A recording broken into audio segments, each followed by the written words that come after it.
Tech Cocktail Conversations, candid insights from startup founders, entrepreneurs, and thought leaders from around the globe. I work for a studio in LA called Science, and we make businesses. Yeah, there are misconceptions. I mean, I'll start with describing my kind of take on user experience. User experience is really just a series of layers of things that communicate and support a brand position. And they're things that all work in concert, and they're things like fonts and design, color palettes and grids and interaction styles. And when you kind of munge and copy and when you munge all of this stuff up together, you basically get sort of an overall user experience style that not only supports the brand position, but also supports whatever the business goals are. So you get all that stuff kind of working in harmony, hence your user experience.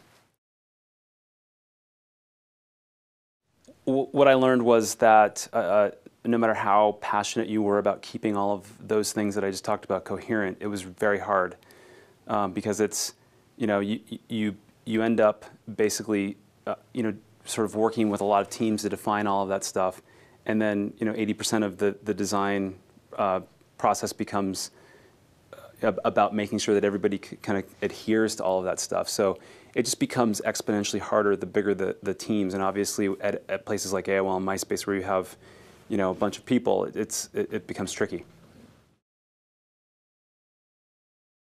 It's pretty simple. I mean, at the highest level, I work with a very small team, and occasionally I work with some other people that I've worked with over the years that are in different parts of the world, whether it be for logo work or photography or illustration.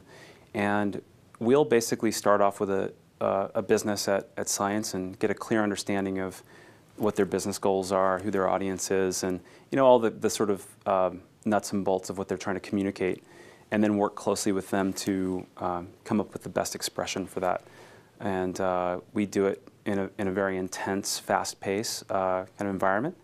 And then once all of that is I guess ready for whatever the tent pole is, whether it be press or consumer launch, we then set them up for a way to continue to test and evolve and maintain everything that they've created.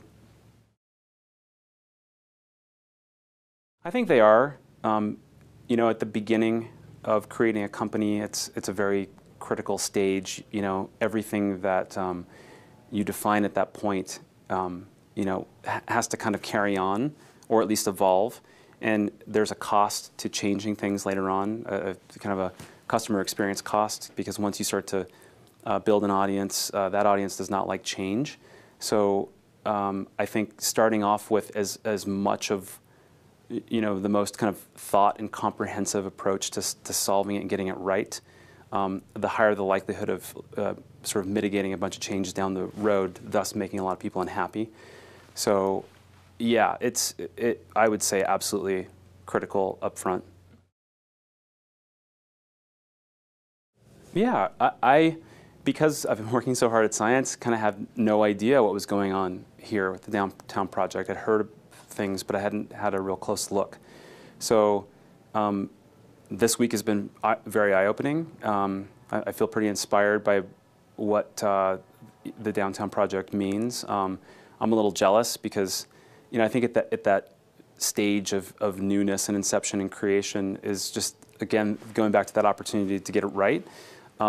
There's so much opportunity to create it in a way that is unique to the area, despite the sort of perceptions of Las Vegas, despite not having like natural resources and all of the other constraints. There seems to be this sort of undeniable kind of energy to do the right thing, and I was really surprised of all the times I've been to Vegas. I never experienced the non-touristy part of Vegas, and so I'm happy about that, and I'm excited about what you guys are doing. It feels unique. It doesn't feel like anything that I've ever experienced, and I think it's pretty cool.